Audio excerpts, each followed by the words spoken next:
ప్రపంచంలో అమెరికా తర్వాత అతిపెద్ద ఏఐ డేటా సెంటర్ ప్రపంచంలో ఈరోజు ఆంధ్రప్రదేశ్లో మన వైజాగ్లో రావడం, భారతదేశంకి రావడమే గొప్ప. ఇది భారతదేశానికి రావడమే గొప్ప. అది మన ఆంధ్రప్రదేశ్లో, నవ్య ఆంధ్రప్రదేశ్లో, మన యొక్క డెస్టినీ స్టేట్ ఆంధ్రప్రదేశ్ ఈ ప్రపంచానికి ఇప్పుడు అది విశాఖపట్నంలో రావడం నిజంగా ఎంతో సంతోషం. ఈరోజు మనం అందరం అర్థం చేసుకోవాలి, ఈ దేశాన్ని, ఈ రాష్ట్రాన్ని మనం అందరం కానీ కలిసి అభివృద్ధి చేసుకోవాల్సిన పరిస్థితి. డేటా సెంటరు భారతదేశానికి వచ్చిందంటేనే గూగుల్ లాంటి ఒక సంస్థ మనం సంతోషపడాలి, గర్వపడాలి. అది పోనిచ్చి మేము అదాని తెచ్చాము, ఇప్పుడు మీరు తెచ్చింది ఏంది? ఇది ప్రపంచం గర్వపడుతుంది. గర్వం కాదు, ప్రపంచము మన పైన అసూయ పడుతుంది. అసూయ ఏమని? ఓ మా దేశంలో రాకుండా ఆ దేశంకి వెళ్ళిందని. అది చూడాల్సింది. ఇక్కడ వైఎస్ఆర్సిపి వాళ్ళు మీకు బేసిక్గా వైఎస్ఆర్సిపి వాళ్ళు ఏమి మంచి జరిగినా మీకు ఉదాహరణ చెప్తాను. వర్షం పడి నీళ్లు పడితే కానీ సంతోషపడుతున్నారు. వర్షం పడి నీళ్ళు ఆడని ఆగితే దాన్ని కానీ ఈ యొక్క ప్రభుత్వం ఫెయిల్ అనే చెప్పుకునే మార్కెటింగ్లో ఉన్నారు వాళ్ళు. ఈరోజు ఆంధ్ర ప్రజలందరికీ తెలుగుదేశము మరియు కూటమి తెచ్చిన ఒక గిఫ్ట్ ఇది. నారా లోకేష్ గారి యొక్క కృషి ఇది. అతనికి ఉన్న ఐటీ రంగంలో అతనికి ఉన్న అనుభవానికి, చంద్రబాబు గారికి ఉన్న ఒక క్రెడిబిలిటీకి నిదర్శనం ఇది మన దగ్గర రావడం. ఈరోజు ఈ 1 గిగావాట్ పవర్ కావాలి దానికి, అది మన రాష్ట్రం ఇవ్వడానికి రెడీ. అంటే దాదాపు 1 కోటి ఇల్లులకి, మామూలు విలేజెస్లో అయితే 1 కోటి ఇల్లులకి ఇచ్చే పవర్ ఎంత కావాలో అంత పవర్ కావాలి ఈ యొక్క ఏఐ డేటా సెంటర్కి. అదాని వాళ్ళు పెట్టింది 10-15 వేల కోట్లు వాళ్ళు పెట్టాలనుకుంది. అది కానీ పోర్ట్తో పాటు ఒకసారి శిలాపలకం పోయి చూసుకోండి. పోర్టు ప్లస్ డేటా సెంటర్ కలిపి 15,000 కోట్లు. ఇది $10 to 15 బిలియన్. అంటే 1,33,000 కోట్లు. ఒక సంస్థ మన దగ్గర వస్తుందంటే ప్రపంచంలో గొప్ప సంస్థ. అది మన పైన ఉండే క్రెడిబిలిటీ. ఇక్కడ మనం చూడాల్సింది ఆ కంపెనీ డబ్బులయ్యి వాళ్ళు ఇక్కడ వచ్చి పెట్టుబడి పెడుతున్నారంటే ఈ యొక్క ప్రభుత్వం పైన ఉండే నమ్మకం. పారిపోలేదు ఎవరు. ఇదేదో ఒక 1000 కోట్లు పెట్టేది కాదు మొహమాటానికి. మోడీ గారు చెప్పారని చంద్రబాబు గారు పోయి అడిగితే మొహమాటానికి పెడుతుంటారు కొంతమంది. అది కాదు.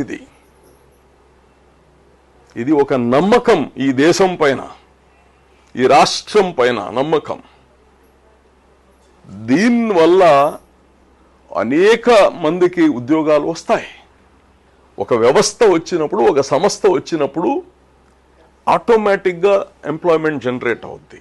2 లక్షల, 1,00,000, 3 లక్షల ఇన్ డ్యూ కోర్స్ మనకు తెలుస్తుంది. అది ఈరోజు అమెరికాలో ఇలాగనే డేటా సెంటర్ వర్జీనియాలో స్టార్ట్ చేశారు. ఒకటితో స్టార్ట్ చేస్తే ఈరోజు 324 ఉన్నాయి డేటా సెంటర్స్. మనం కానీ ఈ రాష్ట్రంలో ఇన్ఫ్రాస్ట్రక్చర్ తయారు చేస్తున్నాం. ఈ ఇన్ఫ్రాస్ట్రక్చర్ మామూలు కాదు. అండర్ గ్రౌండ్ కేబులింగ్, సముద్రం లోపల కేబులింగ్ జరుగుతుంది. ఈ డేటా సెంటర్లతో కంప్లీట్ సౌత్ ఈస్ట్ ఏషియాకి మొత్తానికి మన Visakhapatnam is going to be the hub. ఇక్కడే కాదు, యూరప్, ఇవన్నిటికీ విశాఖపట్నం హబ్ అవబోతా ఉంది. సో ఎప్పుడైతే ఒక సంస్థ వస్తుందో, ఈ యొక్క హబ్ తయారవుతుందో, this becomes the industrial centre for that particular product. మనము పైనీర్స్ అయిపోతాం.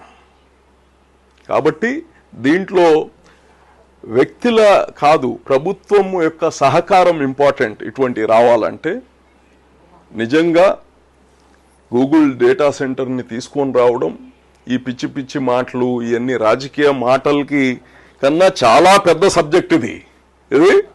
అమర్నాథ్ మాట్లాడడం, మేము మాట్లాడడం, ఈ మాటల కన్నా చాలా పెద్ద విషయం ఇది.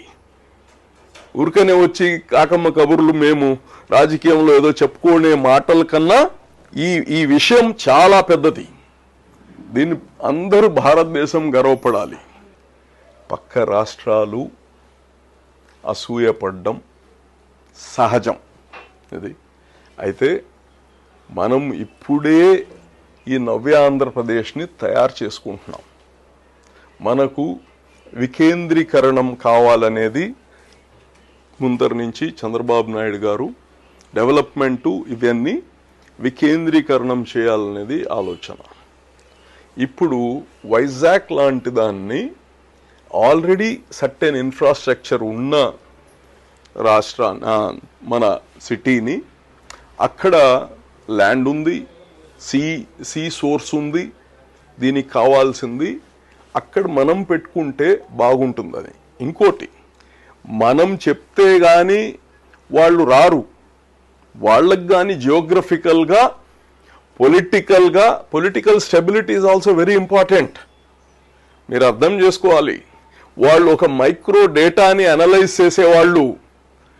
వచ్చే 10 సంవత్సరాలు ఏ ప్రభుత్వం ఉంటుందో వాళ్ళ అనాలిసిస్లో వాళ్ళకి తెలుసు.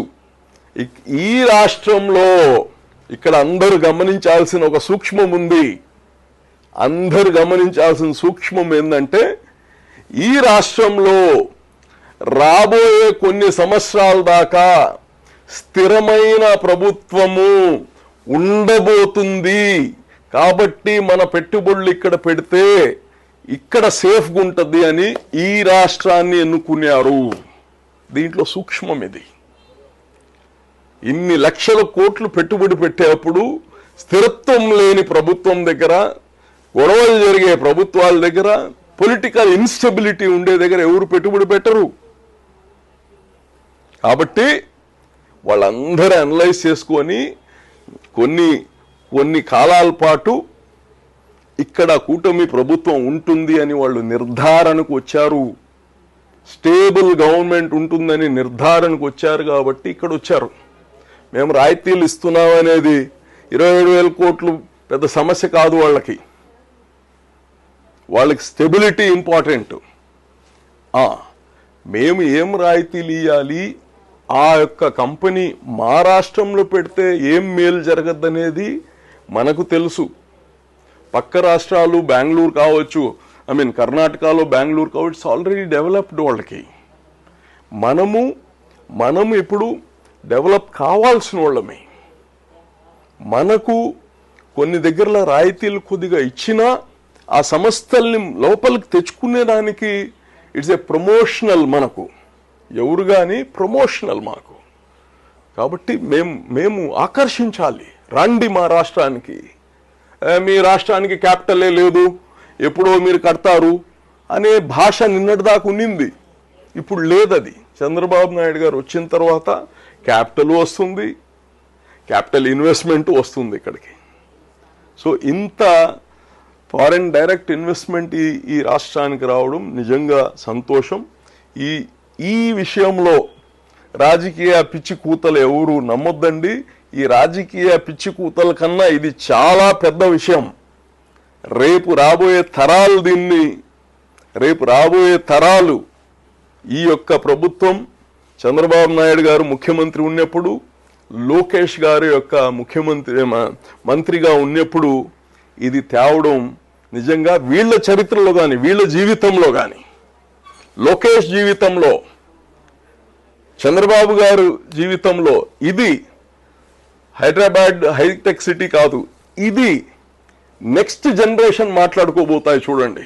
ఈ జనరేషన్ మనం హైటెక్ సిటీ గురించి మాట్లాడాం, నెక్స్ట్ జనరేషన్ ఈ రెవల్యూషన్ గురించి మాట్లాడద్ది. ఇట్స్ ఎ గేమ్ చేంజర్ అండి ఇది. మా మాటలు తక్కువ దీనికి.